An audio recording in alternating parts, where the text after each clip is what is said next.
Ukitaka kufahamu siku za mwisho, tangu leo anza soma Biblia yako. Mathayo sura 24 aya ya kwanza mpaka ya mwisho. Ukitaka kufahamu siku za mwisho, tangu leo anza soma Biblia yako. Mathayo sura 24 aya ya kwanza mpaka ya mwisho. Tuko nyakati za mwisho, ndugu zangu. Tujiandae kiroho, tusome neno la Mungu, tuombe, tukeshe kwa sala, maana ni nyakati za mwisho. Vyote vilivyotabiriwa tunaviona kwa macho yetu. Tusidanganyiwe na mambo ya dunia, ni ubatili mtupu.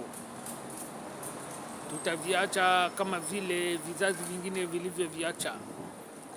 Kizazi cha Nuhu kiliviacha, Sodoma na Gomora kiliviacha, nasi pia tutaviacha.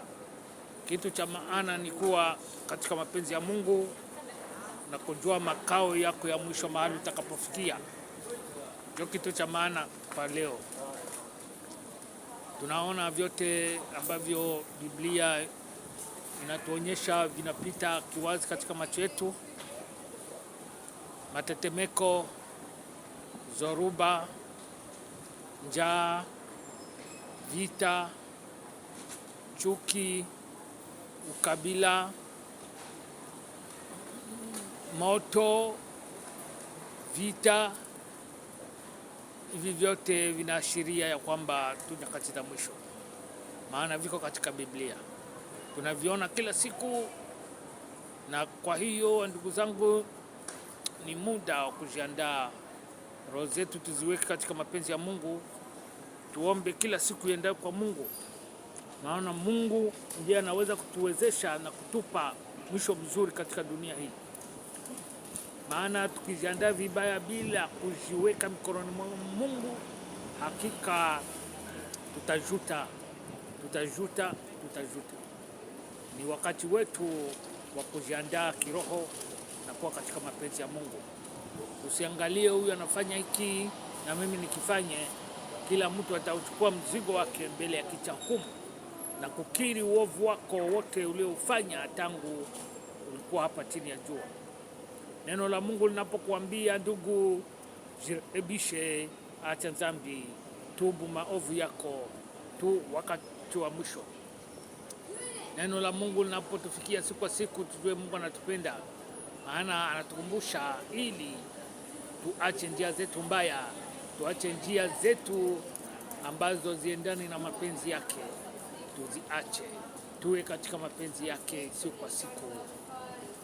Tusisahau ya kwamba tu wapitaji, maana vizazi vilivyopita mbele yetu vilikuwa kama sisi, vilikuwa vikiona mambo kama haya tunayoyaona kwa leo, lakini vilitoweka na vipo, nasi pia tutatoweka.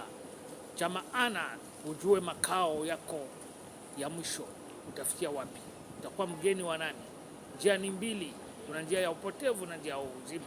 Ni kwa kuchagua kabla ungaliki na pumua, wakati ungaliki katika dunia hii ya rehema, ya huruma. Maana ukifa ghafla, neema ni vigumu kuipata tena, ni vigumu kuipata tena. Rekebisha maisha yako wakati ungaliki katika ulimwengu huu wa mwili. Hapo ndipo rehema utaipata na ndipo utafurahi milele kuchagua vizuri. Hakika mwisho upo. Biblia haiwezi kusema uongo. Vyote vinavyoandikiwa katika Biblia ni ukweli. Cha maana tujiandae na tujue kwamba siku moja tutatoweka katika dunia hii, na tutajikuta mahali pabaya tukichagua vizuri, na tutajikuta mahali pazuri tukichagua vizuri. Ni kwako kuchagua kabla ungaliki hai. Sina mengi, ni hayo machache. Kumbusha ndugu, uache njia zako, rekebisha maisha yako, kwa maana jinsi hii Mungu aliupenda ulimwengu hata kamtoa mwana wake wa pekee, ili kila amwaminie asipotee, bali awe na uzima wa milele. Yohana 3:16. Mungu alitupenda tangu mwanzo, na shabaha yake tuishi katika ulimwengu na amani na furaha. Lakini tulipoteza imani hiyo, tulipoteza uzuri hiyo, tulipoteza bahati hiyo, tulipoteza uzima huo wa milele. Lakini Mungu aliendelea kutupenda na kumtuma mwana wake Yesu Kristo kuja kufilia ulimwengu, kuturudisha katika ufalme. Mungu anatupenda. Tu nyakati za mwisho, tu nyakati za mwisho, tu nyakati za mwisho. Mungu awabariki na mwisho mzuri.